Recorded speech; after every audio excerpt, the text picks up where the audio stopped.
মানুষ কি বলবে? আমরা গোটা একটা জেনারেশন পড়ে আছি একটা কথার পিছনে যে মানুষ কি বলবে। আপনি যত ভালো কাজে শুরু করেন না কেন, মানুষ আপনাকে খারাপ দিকেই বলবে, কখনো ভালো কিছু বলবে না। তাই মানুষ কি বলবে এই চিন্তাধারা আমাদের মাথা থেকে বাদ দিতে হবে। আমাদের যে কোনো কিছু শুরু করতে হবে। আপনি যে কোনো কাজ শুরু করবেন, আপনার মাথার মধ্যে চিন্তা চলে আসতেছে মানুষ আমাকে কি বলবে আমি এই কাজটা করব। তাই আমরা হাজারো যুবক, হাজারো মানুষ আজকে বেকার, কিছুই করতে পারছি না।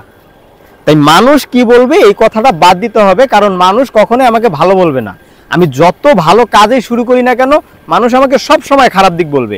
আমার মনোবল তারা ভেঙে দেবে। যখন আমি আমার কাজে সাকসেস হব, যখন আমি মানুষের কথা না শুনে আমার কাজে আমি অটল থাকবো এবং আমি সাকসেস হব, যে মানুষগুলো আমার মনোবল ভাঙে দিছে সেম মানুষগুলো আসবে আমার এই সাকসেস থেকে তারা ফায়দা নেওয়ার জন্য। তাই মানুষ কি বলবে এই কথাটা মাথা থেকে টোটালি বাদ দিতে হবে। আপনি যেই জায়গায় আছেন, যেই কাজের উপরে আপনার অভিজ্ঞতা আছে, আপনি সেটা শুরু করে দেন। মানুষ যাই বলুক না কেন, আপনি শুরু করে দেন। আপনি যদি আপনার কাজে অটল থাকবেন, ইনশাআল্লাহ আপনি একদিন সাকসেস হবেনই।